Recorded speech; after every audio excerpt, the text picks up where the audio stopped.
Cric-crac. Faites le silence pour que l'histoire commence. Les fées.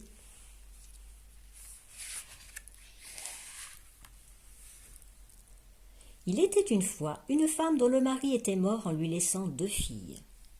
L'aînée ressemblait comme 2 gouttes d'eau à sa mère et en avait aussi le méchant caractère. La plus jeune, qui était au contraire tout le portrait de son père, était aussi belle que bonne.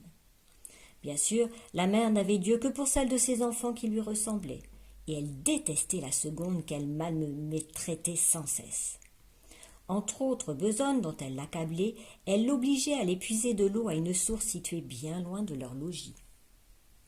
Un jour que la douce jeune fille était à la fontaine, elle vit s'approcher une vieille femme. « Peux-tu me donner à boire ?» demanda celle-ci d'une voix chevrotante. « Bien sûr, ma bonne mère, répondit la belle. Elle puisa de l'eau bien claire et aida la pauvre femme à boire. Une fois désaltérée, celle-ci prit la parole. « Je vais te récompenser ta bonté par un présent. Désormais, à chacun des mots que tu prononceras, il sortira de ta bouche des fleurs ou des pierres précieuses. » La jeune fille remercia sans toutefois croire à cette promesse, car elle ignorait alors que la vieille femme était une fée.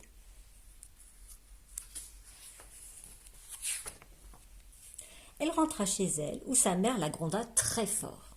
« Espèce de feignante !» cria-t-elle. « Pourquoi rentres-tu si tard ?»« Je suis désolée, ma mère, répondit la jeune fille en baissant les yeux, mais il y avait à la fontaine une vieille femme que j'ai aidée à boire. » Soudain, la mère laissa échapper un cri de stupeur, car elle venait de voir sortir de la bouche de sa fille 2 fleurs, 2 perles et 2 gros diamants. « Et comment peux-tu m'expliquer ce prodige ?» lui demanda-t-elle d'une voix plus douce. La petite raconta alors la promesse de la vieille pendant qu'une multitude de diamants coulait de sa bouche. La mère appela bien vite sa fille aînée et lui expliqua le don reçu par sa cadette. « Pour qu'il t'arrive le même bienfait, lui dit-elle, il te suffit d'aller toi aussi à la fontaine et d'attendre que la vieille femme te demande à boire. » « Et puis quoi encore ?» s'écria l'aînée. « Puiser de l'eau est une tâche de souillon réservée à ma sœur. Je n'irai pas. » La mère se fâcha tout rouge et donnant un récipient d'argent à sa fille, l'envoya à la fontaine. Bougonnant et rouspétant, l'aînée prit donc le chemin de la source et une fois sur place, elle attendit. Soudain, une ravissante jeune femme, vêtue comme une princesse, se présenta devant elle. La bonne fée, car il s'agissait d'elle, avait changé d'apparence pour mettre à l'épreuve le mauvais caractère de cette orgueilleuse fille. « Pourrais-tu avoir la gentillesse de me donner à boire ?» demanda-t-elle. « Ai-je l'air d'être venue jusqu'ici pour vous aider à vous désaltérer ?» ricana la jeune fille. « Si vous avez soif, plongez donc votre tête dans l'eau. »« Voilà de bien mauvaises paroles sortant d'un bien mauvais cœur, » répondit la fée. Désormais, à chaque mot que tu prononceras, il te sortira de la bouche un serpent ou un crapaud.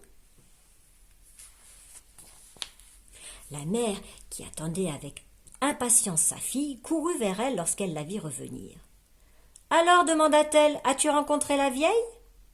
À peine sa fille eut-elle ouvert la bouche que 2 reptiles hideux s'en échappèrent. Pensant immédiatement que son autre fille était la cause de ce malheur, la mère la battit et la chassa dans la forêt. Tandis que la jeune fille pleurait à chaudes larmes, le fils d'un roi vint à passer et la questionna sur son chagrin. La jeune fille raconta aussitôt toute son histoire et bien sûr laissa par la même occasion échapper un flot de fleurs et de diamants. Aussitôt, le prince en tomba amoureux et la ramena au château de son père où il l'épousa sur-le-champ.